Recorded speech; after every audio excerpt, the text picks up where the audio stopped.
আসসালামু আলাইকুম। সবাই কেমন আছেন? আমি আলহামদুলিল্লাহ মোটামুটি ভালোই আছি। আসলে বেশি ভালো নাই। আমি একটু অসুস্থ, এজন্য তেমন একটা রিল ভিডিও দিতে পারি না। আর এই বড় ভিডিও দিয়ে মাঝে, মাঝে রিল ভিডিও খুব কম দিই এখন আমি একটু অসুস্থ থাকার কারণে আরকি। তো আমি গরুর মাংসটা এই যে রান্না করলাম আরকি। তো কিভাবে রান্না করলাম আরকি আপনাদের সাথে শেয়ার করি আরকি। আমি আমার রান্নাটাই সবসময় আপনাদের সাথে শেয়ার করি। কারণ আমরা সবাই রান্না করতে জানি, কিন্তু সবাই রান্নার ধরনও এক না। একেকজনের রান্নার ধরন একেক রকম। তারপরে আরকি এই গরুর মাংসটা আসলে খেতে কিন্তু খুবই মজা হইছে আরকি। আমি রাতে ভয়েস দিছি আরকি খাওয়ার পরে। তখন আরকি বললাম আরকি যে, গরুর মাংসটা খেতে অনেক মজা হইছে। তো আমি হলুদের গুঁড়া, মরিচের গুঁড়া, জিরার গুঁড়া, তারপরে পেঁয়াজ দিয়ে দিছি। আমি মানে করছে, পেঁয়াজ-টেয়াজ ভাজি নাই, কাঁচা পেঁয়াজ দিয়ে এমনি একসাথে ভুনা করে ফেলছি। তারপরে আদা, রসুন, পেঁয়াজ পেস্ট দিয়ে দিলাম। তারপরে এখানে জিরার গুঁড়া দিছি, ধনিয়ার গুঁড়া দিছি, গরম মসলার গুঁড়া দিছি। গরম মসলাটা আমি সবসময় গুঁড়ায়ে খাই, নইলে দাঁতের নিচে পড়লে আরকি কেমন জানি খারাপ লাগে। মানে তরকারির স্বাদটাই নষ্ট হয়ে যায়। তারপরে এইভাবে আরকি সব মসল্লা আমি একসাথে দিয়ে তারপরে আমি চুলায় বসায়া দিলাম। এই মাংসটা রান্না করার পরে কিন্তু আমি আরও অনেক ইফতারি বানাইছি। আর আমার মামুনিটা আসছে মেডিকেল থেকে আমাকে দেখতে। আমি যে অসুস্থ, ও এজন্যে মেডিকেল থেকে চলে আসছে। তারপরে আবার এই অসুস্থ শরীর নিয়ে অনেক ইফতারি বানাইলাম।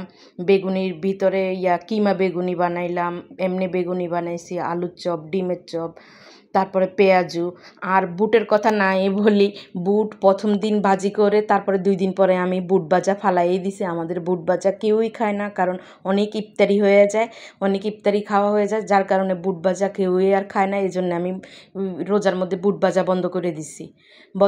তারপরে চিড়া দই থাকে, তারপরে বিভিন্ন শরবত থাকে। এই সব মিলাই আরকি রোজার মাসে একটু বেশিও কষ্ট হয়ে যায়। আর আমি অসুস্থ, তো গত রমজানে আমি দৈনিক ৪ ঘন্টা ঘুমাইছি এই পেজে সময় দিয়া মনিটাইজেশনের জন্যে। আর এই রমজানে আইসা আমি অসুস্থ, আমি তেমন একটা কনটেন্ট ছাড়তে পারতেছি না। অসুস্থ থাকার কারণে সকালে তো আমি সেহরি খাওয়ার পরে যে আমি ঘুমায়া পড়ি, আমি ১০টার দিকে আর ঘুমের থেকেই উঠতে পারি না আমি। আর অনেক রাত্রে পর্যন্ত একটু জাগি, ওই যে ভিডিও যতক্ষণ আরকি শরীর ভালো লাগে ভিডিও আপলোড দেই। তারপরে এই যে এই গরুর মাংসটা কিন্তু আমি মজায়, মজায় রান্না করছি। তারপরে এই গরুর মাংসটা আমি একটা রিল ভিডিও তৈরি করছি নিজে, নিজে বরফ দিয়ে তেল উঠাইয়া ওটার মধ্যে সুন্দর আরকি কথা দিছিলাম। আমার রিল ভিডিওটা মাশাআল্লাহ ভালোই ভিউ উঠছে অনেক। মানে ১ ঘন্টা ২ ঘন্টার মধ্যে প্রায় ২২,০০০ ভিউ দেখছি আরকি। তারপরে আর কতটুকু হইছে আমি জানি না।